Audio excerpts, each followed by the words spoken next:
Hello, everyone. This is Donna D, aka the Urban Mommy, and I have another podcast. Today, I am with Miss June Collins, and we have a great topic today. We are going to be talking about some stuff that may hit home for a lot of people, and I hope that someone will be truly encouraged by what we are speaking about today. Welcome, June. Welcome. Thank you for having me. Of course. Thanks for coming. Okay, so let's start off by introducing yourself to let the listeners know who you are. Who is June? Where is she from? What's her story? I am from Howard, Georgia. I'm implanted here in Howard, Georgia. It's right down at the bottom of Georgia, as far as you can go before you get into Florida. And I'm an implant from South Florida. I'm originally from Broward County, Okay. Pompano Beach. And we moved here, oh, it's been a long time ago.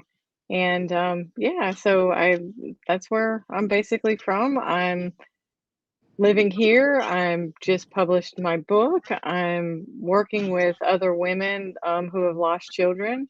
My big story, I guess you could call it a big story. When my son was 2.5 years old, um, he ended up passing away.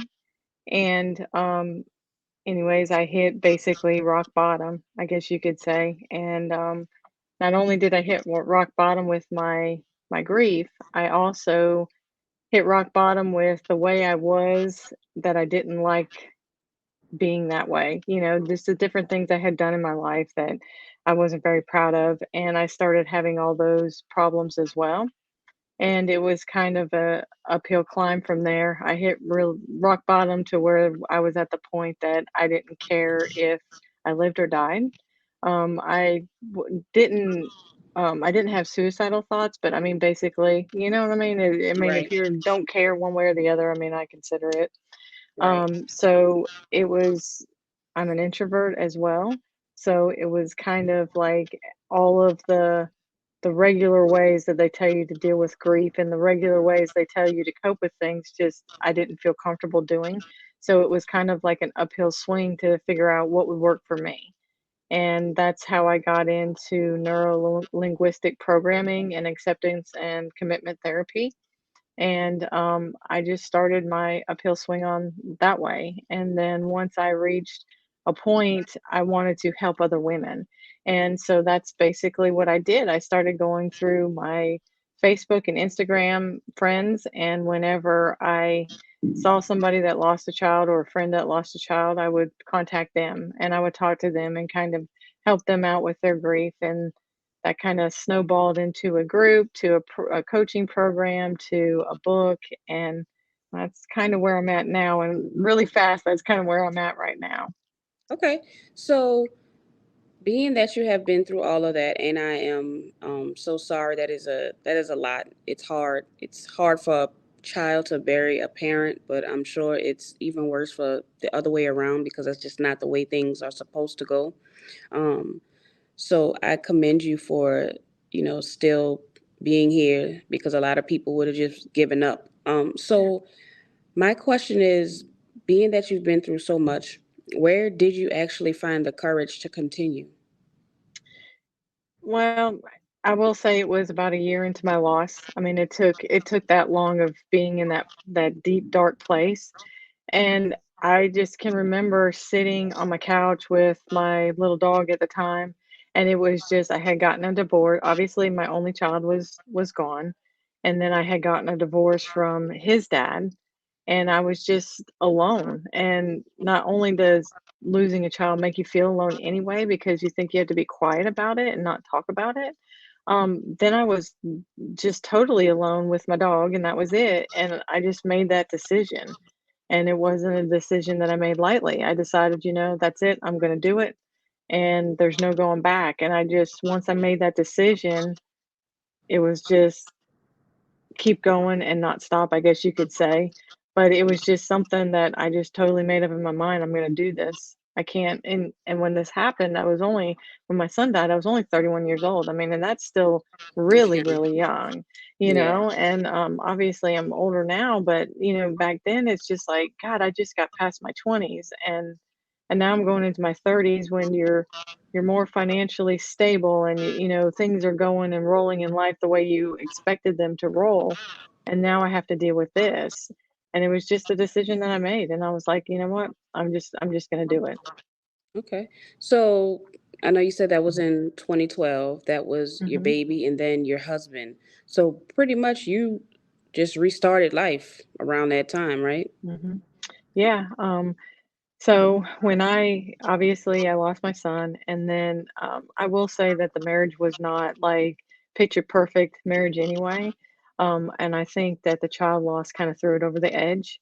Yeah. And so we ended up divorcing, I want to say a few months afterwards. I can't really remember. I know I got a divorce within the first year, Yeah. but Wow. you know, I just started over. And I guess like for me, I figured that I don't have to be the person that I was because of the fact that, like, when I lost my child, I didn't feel like myself anyway. And one Mm, thing that I was starting to realize even then was, like, the same things that I used to believe in and I used to wanna do, they're not what I wanna do now. It's not the person I wanna be now, the things that I did. And I wasn't a horrible person or anything like that, but I just there was things that I wanted to change, so it was like, "Okay, well, I can just start over," and I guess, Donna, that's where you get it, is just it was starting over. It was just starting over. I didn't have a kid, didn't have a husband. I did have the house and I did have a career, but even mhm, my career I didn't enjoy anymore. And mm, and I it was literally like, "Who am I?" You know, "What is my purpose?" And I think that's the big thing. It was just like, "Is this really my purpose?" Because I just don't understand how I had a traumatic birth with Caleb.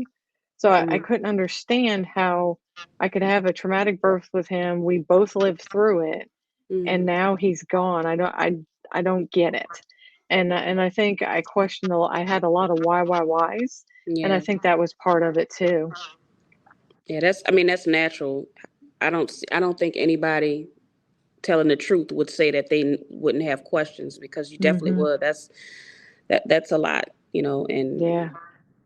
it's just a lot. So, looking back at the June you were prior to Mhm. 2012 versus the June you are now, is there a big difference in her? Yeah, I always tell people I used to be a spoiled brat. I was just a spoiled brat that I guess you could say it's all about me. You know, people say it's all about me, Mm-hmm. and not that I did that everything in life, but like for me, I took for granted everything, and Mm, I took for granted my husband. I took for granted being able to have a child. I mean, I did a lot of stuff with him, but I think I could have done more. I took for granted just waking up and that person and I was a big time drinker back then and partier then and you know I smoked cigarettes and did all these things and not to say that that's a bad thing or anything but you know it was a totally different person than I am now, you know, and not to say that I still wasn't a caring person back then, but basically what I did was all those little things that I'm like, yeah, I'm not really proud of it. I just changed it. mm, And you know, yeah, I'm a different person and I appreciate things a lot more than I did back then. And I think I'm a very strong person now. Um, mm, I think always was strong just because my childhood, but I mm, don't think I was as strong as I am now. And I wouldn't think anything different, but differently back then, I would think that I was strong, but now I think I'm a stronger person.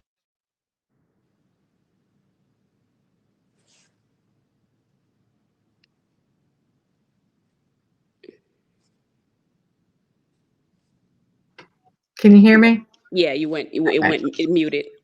Okay, but I think I can do anything now, and I thought I could do anything back then, but now, like, I totally know I can do anything. I have no limitations on me as long as in my mind, I said, you know, I'm going to do this. Right. So basically, that past trauma molded you into the person that you are. Mhm. Yeah, I mean, I think so because I always tell the women that I'm helping and the women that I talk to, just in general, women who have lost children and the other women, you know, I think your past makes you who you are, And I think that your values and your morals and your beliefs on any trauma you go through in life is going to keep you. I'm sorry, they are banging outside my house.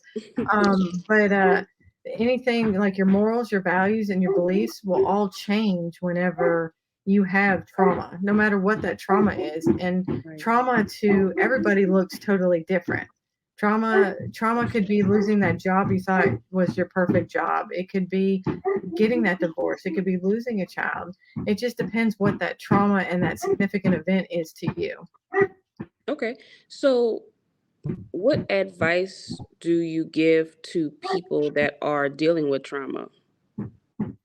I just tell them to take it day by day because everybody has like this belief and this thought that I'm going to go from 0 to 10, and I always call it the shiny object. So I always tell them, yes, that's the shiny object is where you want to go. You want to get there eventually one day, but there's all these little steps that aren't so shiny and aren't so glorious in between. And you have to be encouraged by the little steps that you do. And like some of these women that I help, and some of the women that I help with my coaching, and then some of the other women that I just talk to with other kinds of traumas, that might be something as simple as waking up, taking a shower, and brushing your hair. I Mm, mean, it just depends on what part you are in your journey. When all of when you talk to me and when you start saying, I want to go over here to that shiny object, but and each day that you do that, then you get closer to what that big thing is. I mean, I want a beach house on the ocean one day so I can sip coffee and have the ocean breeze. But am I there yet? No, I'm not there yet, but I'm working towards that. And I think okay. that's so important to everybody. It is. Okay. So, dealing how to say this.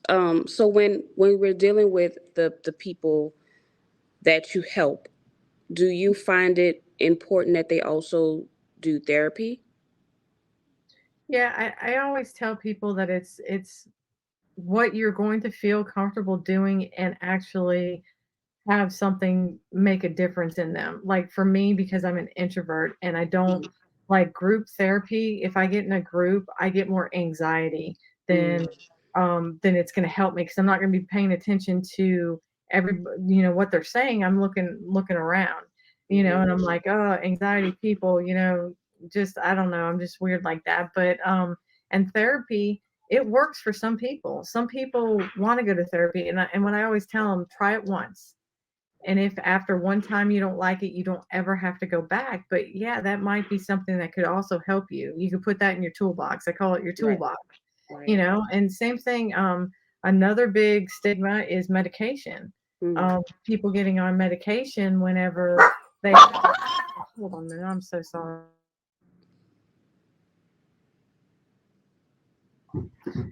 All right. So also like one of the stigmas that they have with medication is that, you don't take medication. Oh my gosh, you're taking medication. And I think at some people in their life, some people need it at that time.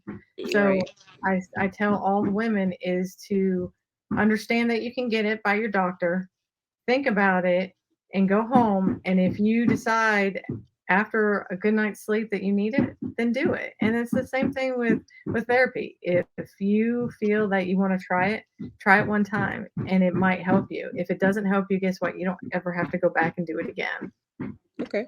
So when we're talking about tragedy, like you mentioned earlier, sometimes tragedy and trauma is not just death. Sometimes it's a loss of a relationship, a loss of a Mhm. job.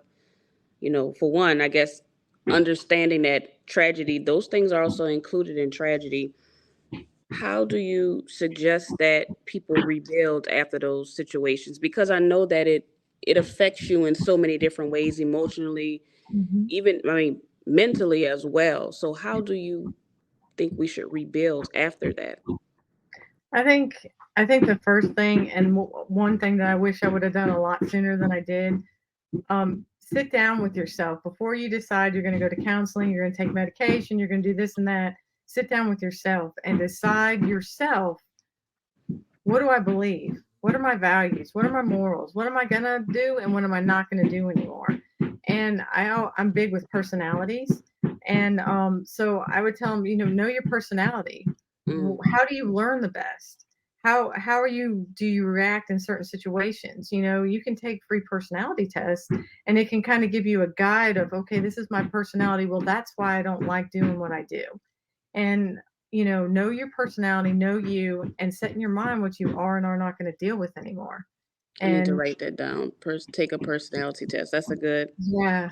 Yeah, because like a personality test, it can tell you how you learn best. You can take them so much to like how you grieve. I Mm. mean, obviously, you can figure out what kind of jobs that you like best.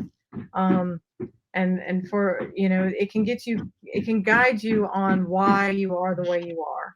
And I waited till later in life to take one, and being an introvert and now understanding that, I understand what I need to find peace within me. You know what I mean? Mm. Like when I'm with a group of people for a long period of time, I need that alone time. I need that relaxed time. And I know that now. So if I do something big, I know I need a reset. I call it a reset. I need my downtime. I need my quiet time, and then I'm fine. Where before I didn't know that, and I think a personality, knowing your personality, helps you out with that a lot. And especially like entrepreneurs in general, is we're usually alone. That's great for me, but someone that's an extrovert, that's not great for them at all. So they need that. Hey, once a week or twice a week, whatever it is, go and do and be out. Don't just sit at home because you're gonna be miserable.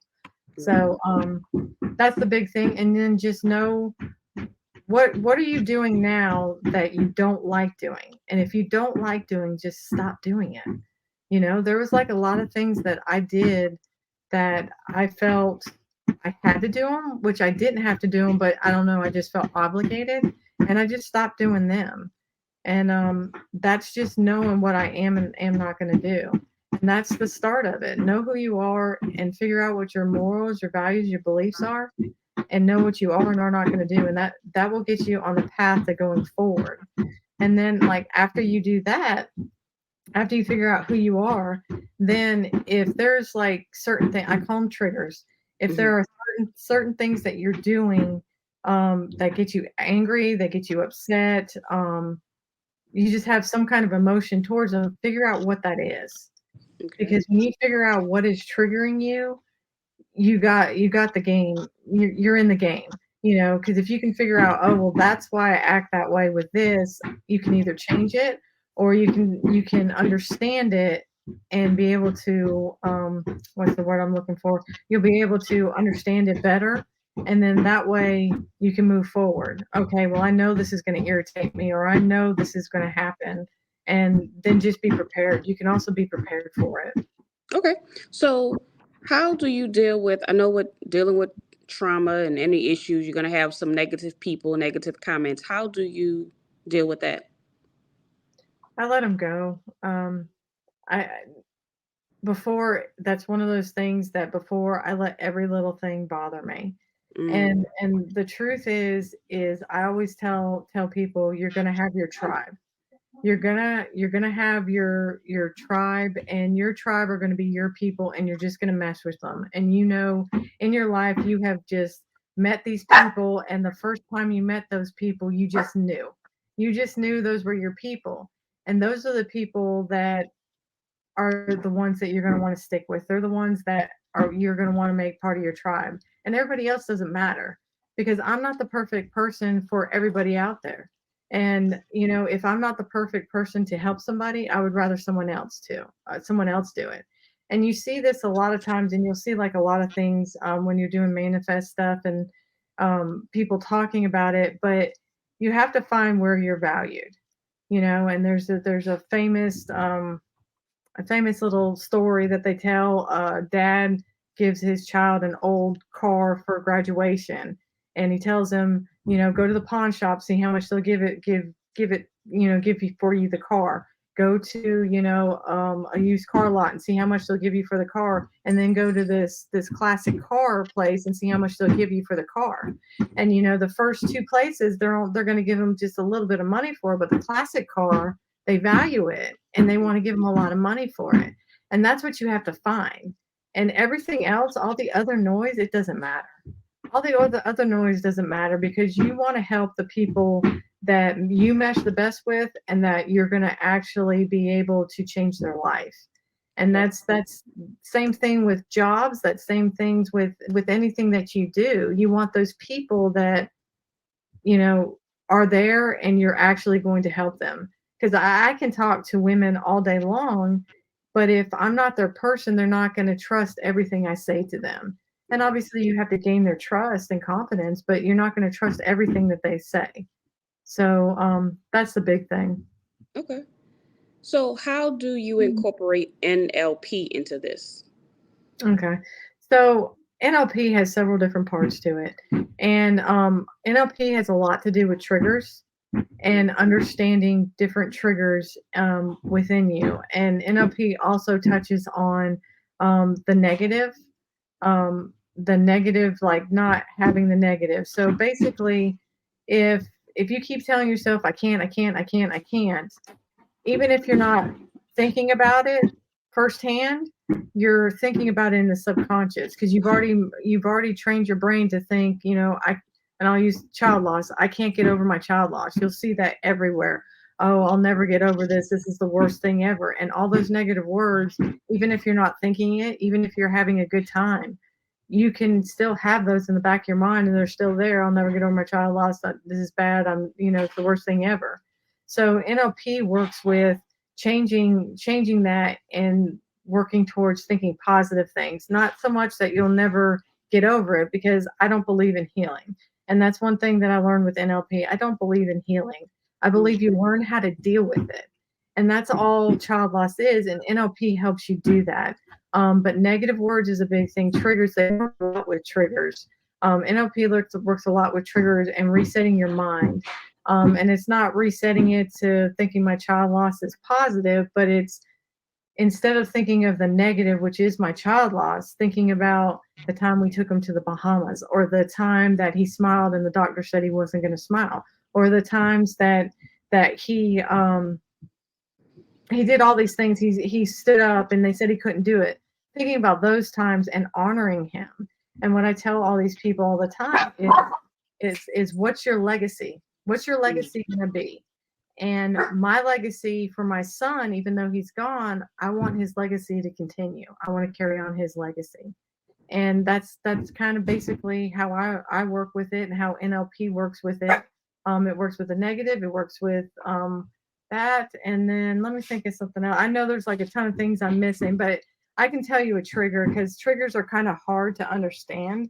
Mhm. So I knew I my mom passed away in July. I'll use her because this was my newest trigger. So my son's obviously been gone since 2012. When my mom died, I started down that steep hill again with my son. I had my mom, but then I also had my son's loss was coming up in my mind. Mm. And I just started, why is this a bad time? Oh, well, because it's another family member gone. Okay, well, it's got to be more than that because I've had other family members gone. Okay, what more was it? Oh, well, my mom watched Caleb and knew Caleb. Okay, well, it's got to be more than that. And I just kept breaking it down until I finally figured out, you know, my child loss, my mom was there for his traumatic birth. She was there for him, watching him. She was there with his death, and she actually knew Caleb as a person. Mm. And most people I know today don't know Caleb as a person. They only know him from my stories that I tell. And that's what was triggering me. And anything in life, you have to figure out what's causing that. And we always think, well, it's just my child loss that's causing it, but there's a deep down meaning in it. With anger, with anything in life, there's a deep down meaning. And triggers is a big way to do that, is to, obviously to break it down. Okay. So let's now talk about acceptance and commitment therapy. What is that? So basically, in simple terms, it's accepting what has happened, no matter what that is, and committing to make a change. I guess Mm. that's the easiest way to deal with it. Is like and the reason why I like it so much, especially with child loss, is I I've not I've well, I say accept. I say that lightly because I haven't really, I'm like, how do you accept that my child's gone? But you accept what happened, and you accept that you lost your job, you accept that you went through whatever trauma that is, and and you commit to making it somehow positive. You commit to making it better, and that's just by not basically not giving up. I guess that's the easiest way to say it when you're saying you commit to it, and you just keep moving forward, but you accept no matter what that was. I accept all the bad stuff that I did in my life, but I'm going to make a change. I'm going to be different, and I'm going to commit to it, and I'm just going to work towards being more positive. I guess that's the easiest way to say it.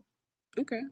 All right. So you recently released a book. Can you tell us a little about your book?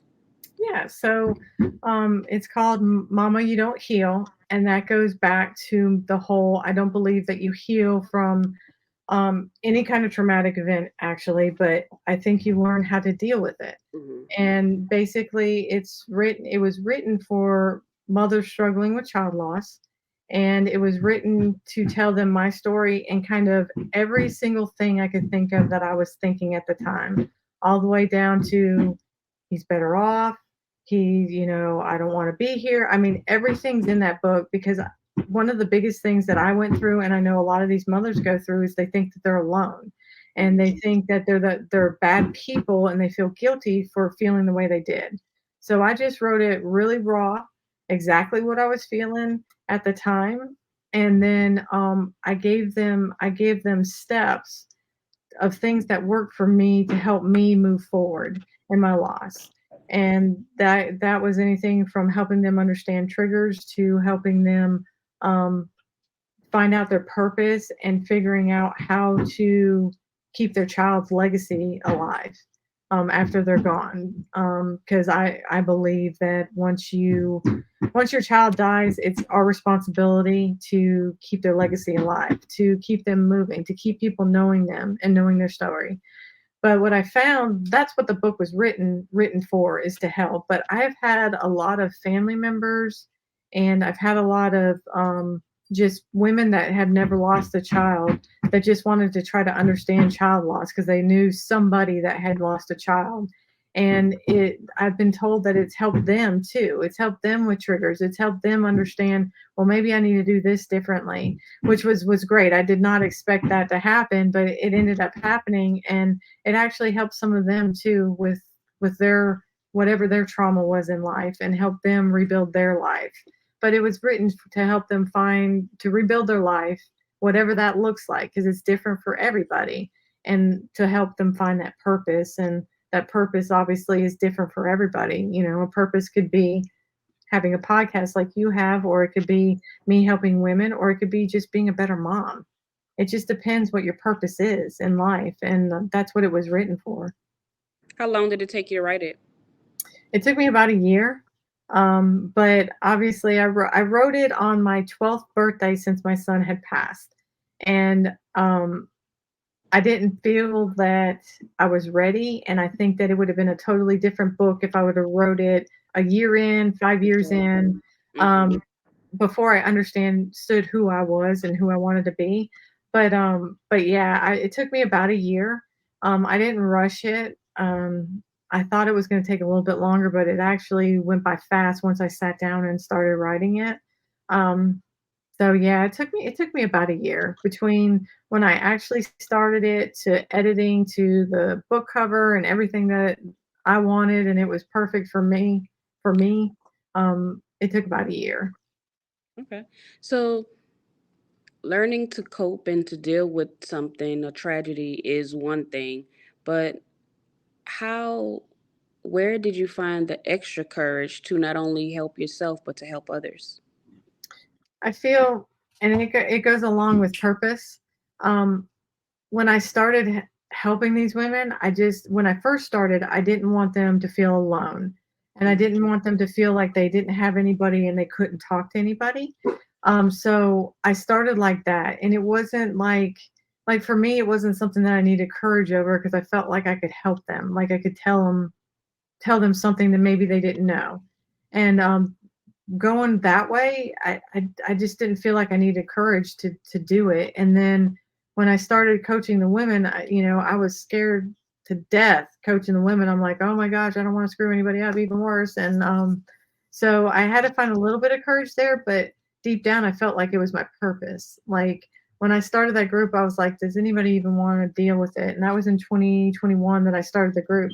Does anybody really want to deal with a group with just women in there talking about child loss? And um, that I was like, screw it, I'm gonna try it. I'm gonna try it and see what happens. And it actually took off. And I had the courage to do that. And then the other time I had to really have courage was when I hit send on my book because it's so raw. And I didn't even tell my husband, my new husband, like I did not even tell him I was writing the book until it was in editing. And so it was like everything was done. And then I was like, hey, by the way, I wrote a book. And he was like, what, a children's book? And I'm like, no, like a book about my loss. And he was like, what? And so, I had to find the courage to that. And then when I hit send on my book, I was so scared, but I was like, dang it, I'm just doing it. And I hit send and just didn't think anything else about it. But I was scared because I was like, God, everybody's gonna think I'm crazy, because it was very raw and very like what I was feeling, I put in there. And so I was like, God, everybody's gonna think I'm crazy now. But it turned out a lot better. I just pushed through it, and I don't know, it was scary. It was scary doing that. But as for helping the women, I just feel like it's a purpose. Like I'm Mm-hmm. supposed to be helping them. I'm not gonna, I say screw it up because everybody thinks they're going to screw up something. That's the fear. The fear is a set in my our bodies are made up where fear is installed in us, and it's to help us. And it's basically back in the cave days when we had all these dangers. That's what it was set up for. Fear was set up for us. So we all have it in us. It's just whether we push past that fear. And I can't say 100% of the time I push past my fear, but the times that I do, it's helped me out more than I ever thought it would. It's made me it's made me do things that I didn't think I ever could do. But Mm-hmm. but yeah, that's that's my take on it. But I just think that if you're doing your purpose and you're doing what you're meant to be, then you can't screw it up. And I always tell women too, like, go back to your if you don't know what your purpose is, go back to when you were a child. What did you like doing when you were a child? Because I'm sure it's kind of right there with your purpose. Um, I like being a creator. I've always liked being an entrepreneur. I've always been very creative, and here we are, uh, you know, 40 plus, and now I'm creating content. I'm creating, different things for women to help them. I created a book.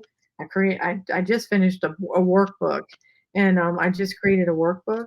It's all these things that I did that if I would have just listened to myself back when I was a child, it would have been different. And obviously back then it was different. Everybody was going to be like a Doctor, lawyer, a doctor, a veterinarian, a policeman, a teacher. fireman, oh yeah, a teacher or a garbage person. Like that's like the only thing that we were taught back then. Obviously times are now different, and obviously I have a daughter now, and I tell her, yeah, just if you want to be creative, because she's very creative too. Okay, well, you don't have to know exactly what you're going to do, but you're going to be a creator one day. Mm-hmm. Because she's confused. Well, I don't know if I want to be an artist or I want to design clothes. And I was like, well, don't worry about that. You can be a creator, period. And yeah, so if you go back to your childhood, most of the time you can find out what you were meant, what your purpose is. Okay, so do you teach your daughter? We usually learn our new mindsets after tragedy, after trauma, but we didn't have the benefit of knowing it as kids. So do you teach your daughter now how to deal with trauma, tragedy, and the NLP, the acceptance, and all of that? Do you teach her that Mhm. now? For her age range, yes. She knows one big thing. I think the reason why people don't like talking about child loss or grief in general because it's so taboo here in the United States. Mm, um, and nobody wants to talk about it because they're uncomfortable talking about it. So, obviously, she knows about her brother. She knows about grief. We talk a lot about grief, and um, she honors him, I guess you could say, because she's the only child. So she's the only child in the house. So she mourns the brother that she never had, if that makes right. sense.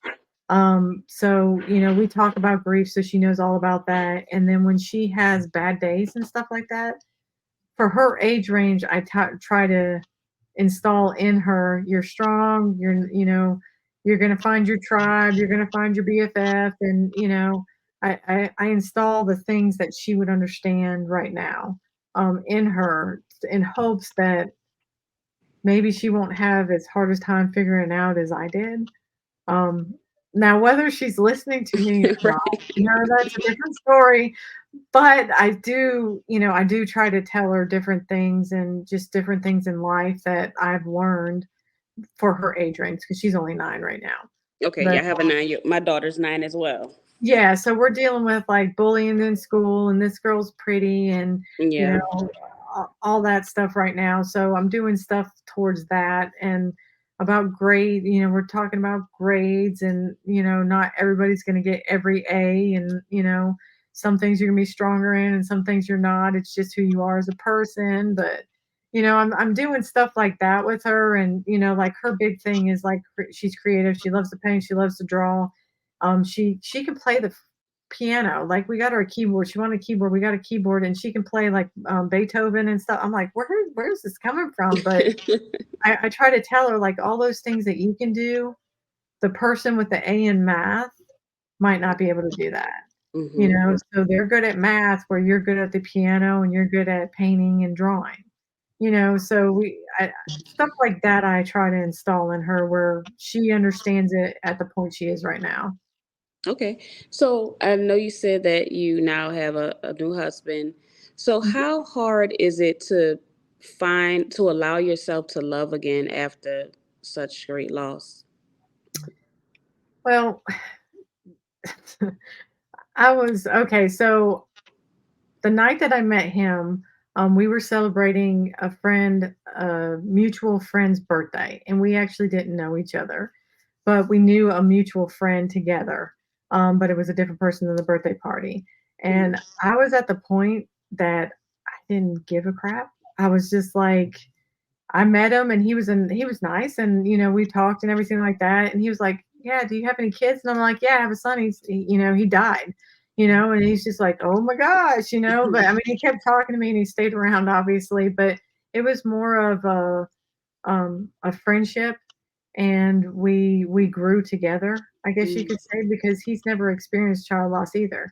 He only knows from what I talk about with child loss. And I mean, he's great with it, but he doesn't understand it. And it just kind of grew from there. It grew to trusting and moving forward. And obviously, when I got pregnant, my daughter was like the oops that everybody tells you about. Like, oh, she's an oops. And she does know that. And but we went through a lot with that because of all the trauma I had with my son. And then Hmm. obviously when she hit those milestones, her birth, her when she hit 2, her birthday number 2 was really bad time for me. I just knew something was going to happen to her. And we kind of grew through that. And then, I just feel like we're so strong now, and we've grown through all. I mean, he's seen the worst of me, and obviously I've seen some bad times with him and some things that he's gone through. And I think that we just grew from there. It wasn't something like love at first sight, I don't think. Obviously I was attracted to him, but I was at that point where I just didn't care. I was like, "Psst, whatever, if you want to leave, go ahead, bye." You Right. know. So we grew from there, and I think that was an easy way to love. It wasn't something that had just happened right away. Okay. All right. So I live in New Orleans, and we have a lot of crime, but a lot of it is children committing a crime Mhm, and on the other end. So we have a lot of parents that are dealing with losing their children, and not all of them are, mhm, bad kids. Some of them are innocent. Some of them just get caught up. It's a lot. mhm. So my question to you, even though it's a little different from your situation, but my question to you is, what advice would you have to a parent that recently lost a child? I think that that's a twofold question. If Especially when it comes to crime, um, the victim. I'm gonna say the victim and the offender. So the victim obviously is lost and they're gone forever for those parents. But then you have the other child that did it. And like you said, there is people out there and parents that have raised their children right, but they still have done something that the parents would not agree with. And then basically, if that child goes to prison, they have lost their child as well. So there's grief there too. Mm-hmm. But I think that the advice that I would give to a parent that actually has lost the child is to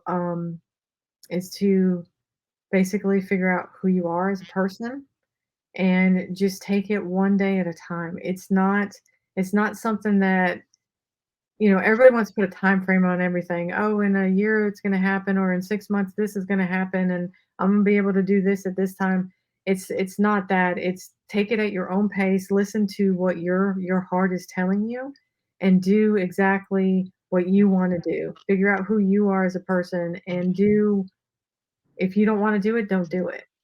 And then for the parent, and just keep moving forward for the parent. And what you're wanting to do is you're not wanting to put your child in a box and just have them gone. You're wanting to, when your child died, I always tell women, when your child died, that's when their legacy begins. Now Mm-hmm. it's on you, mama, to keep that child alive. And you do that by creating a legacy for them, whatever that looks like for each mom. And then for the mothers, or for the parents that lose their child to some kind of violence, whether it's gangs, whether it's imprisonment, whether it's to drugs, whether it's to suicide. I mean, there's so many different types. Keep being the parent that you raised your kids. Keep being that parent. Keep talking to that child and never give up on that child, because I've seen it where parents, once their children go down the drug, well, obviously suicide is death, but the drugs, the gangs, the imprisonment, I see parents where they give up on their children. And at those times, I know that they did something wrong, but at those times, it's also very traumatic for them because they're going through their traumas, because prison isn't something that's easy for them. Yeah, yeah, they get a bed, they get food, they get all this stuff, but there's also a lot of trauma that's going on with them while they're in prison too. So if you lose your child through that kind of loss, Mm-hmm. then just be there for them. And I understand that, not every parent, be them for them doesn't mean a money value. It means just listening, or writing them letters, or telling them, "Hey, I'm still here if you ever need me." And that helps any parent and that's in that situation deal with the guilt, because I think a lot of those parents have guilt, and there's absolutely nothing that they could have changed. It is part of what happened. It's part of their story. That's true. Okay. All right. So the question that I also like to ask is, if you could talk to 17-year-old June, what would you tell her? To follow what she loves, to not listen to what she thinks everybody wants her to do, and Mm-hmm. just to be myself, to go back you know to the arts, to being a creator, and just stick with what my gut told me. I would tell her that. And then just anybody that anybody that's not my tribe or that I don't mesh with, it doesn't matter. Because at that time, obviously, you're in high school too, or getting ready to get out of high school. It's all about, what everybody thinks of you. And I wish I could go back to her and tell her, this stuff isn't going to matter. High school is not going to matter in 10 years from now. There's nobody going to be thinking about it. But obviously, it's something that we all have to go to, or excuse me, go through. Excuse me. Yes, that's so true. Okay, so that's the bulk of the actual interview, but how can people find you? How can people keep up with everything that you have going on? How can they purchase your book? Sure. Right now, if again, my book's called Mama You Don't Heal. If you would like to purchase it, it can be purchased on Amazon, Walmart, and Barnes and Noble right now. All you have to do is just type it in the search engine and you can find it. If you are a mother that's lost a child and you want help in a group like setting, I have a Facebook group. It's called Women Surviving Child Loss, and you can go in there. I have like a I used to have a coaching program that was just in general, like a group coaching program, and we're actually in the middle of doing that right now.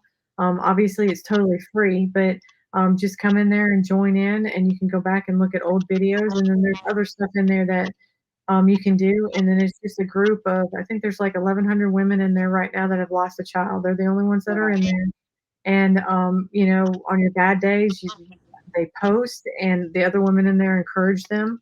If they have questions about something, they will help the woman. What help, you know, whatever help that other woman. You know, hey, this helped me. Why don't you try this? Why don't you do this? And then obviously, I have just my business page, which is called the Serenity Dreamer, and that's what's also on Instagram. And the Serenity Dreamer is for any woman that just wants to rebuild her life and find purpose. And I have stuff that I post in there as well. Okay. All right. So that is a lot. I will try to add that into the details of the video so that people can find you and they can follow you. I'll actually pick up that book as well because I'm very interested in, hearing that story and learning how you cope with everything that went on because that was a lot.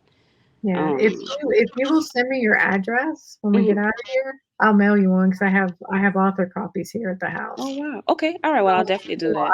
I will mail you one. I'll mail it on Friday. When I mail the other ones, I'm mailing out. Oh, thank you so much. Perfect. Are you Okay. All right. Awesome. So, thank you again, June. Is there anything that you'd like to say to everyone?